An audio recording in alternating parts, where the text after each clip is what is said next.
Welcome back. Now, the EU and China are to meet in Brussels today for their annual summit. Communication with China over trade and the economy has been ongoing, but hopes for a joint declaration are waning as the two powers clash over attitudes towards trade and minority rights. Our correspondent Maeve McMahon is in Brussels ahead of that summit. Morning to you, Maeve. Just talk us through the agenda for today. Good morning, Belle. Well, there's a packed agenda today in Brussels when the Premier Lee is hosted by Jean-Claude Juncker, the Commission President, and Federica Mogherini, the head of the European Foreign Affairs Department.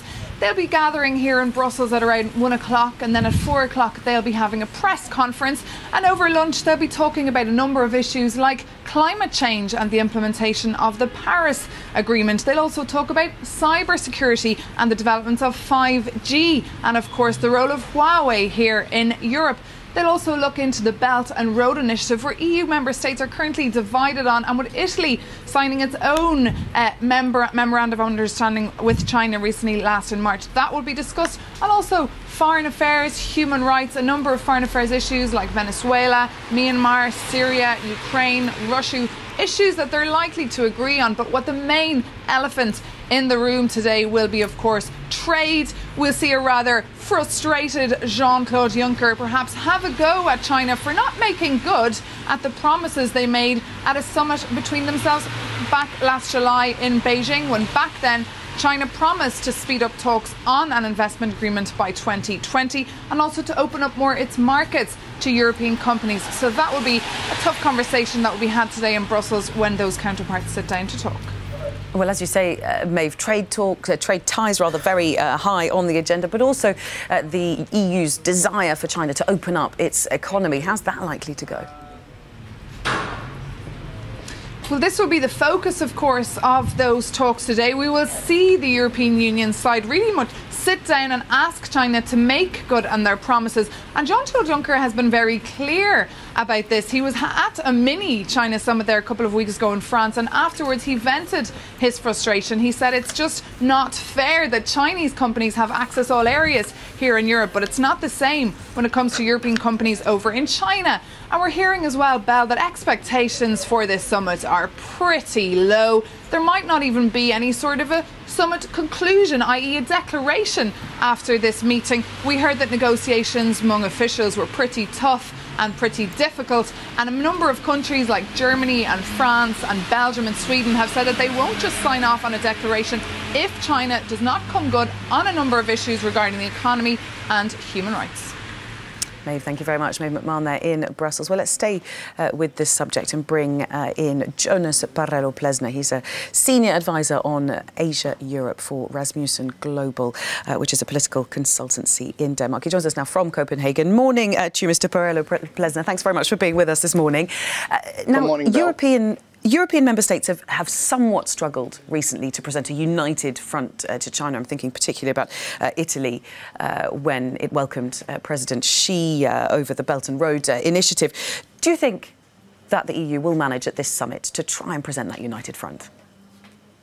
I think at least it looks like sort of the most united for the EU, which always, of course, consists of member states, and it depends how much these back up the policies.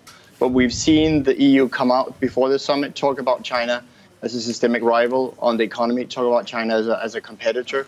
So completely different language from the usual sort of more bland talk or strategic partnership, and have much more focus on getting EU demands through now and here, which is also part of why, as we heard from your reporter, that there might not be a joint statement, because the EU basically wants to see some action from the Chinese side, not just more talk and talk. And so that's a little bit sort of the backdrop. That doesn't mean still, as we saw it a couple of weeks back, that member states will handle China differently. And Italy rolled out much more the red carpet, where in Paris, Xi Jinping was met more with a sort of united front, where President Macron had invited along Chancellor Merkel and the EU Commission President Juncker. So all of that is still sort of at play, of course, in the EU's China policy. Has that been the problem with the policy, is that there's been a disconnect between member states and Brussels in terms of how to address China? Partly. I mean, that's partly the problem. And then partly there's been sort of in the EU institutions for quite a number of years, a quite sort of rosy picture of China and that through sort of annual meetings and bland communication would get China to change. And now there's a much more sort of hard-nosed focus of saying we need results. We need China to deliver on some of these things. They keep claiming being a developing economy that's just catching up, but they're in reality now the world's second largest economy with their Made in China 2025. They have a plan for getting up to the higher edge on technology and other areas where Europe also wants to be. I think part of what's happening, apart from a disenchantment in the EU institution, is that also that Germany, which is really the pivot on this, that in the German business community, there's a growing concern that China will not just be a good export adventure, but also replace Germany in a lot of key industries. And that, I think, has sort of woken up them to a tougher EU position. Do you think there's a legitimate concern among some European countries of the likes of Huawei, a Chinese company, moving into critical infrastructure like the rollout of 5G networks?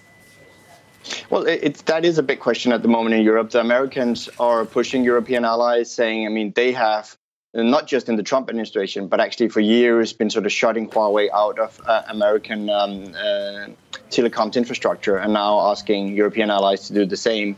And there is a big question of, I mean, I think Europeans should have learned a lesson from Russian natural gas that we saw was much more than just a commodity, but had sort of political overtones. The question of would we want another authoritarian state, namely China, to sort of hold key infrastructure in Europe on 5G telecoms, which is going to be sort of the backbone of the new Internet of Things for European countries as well.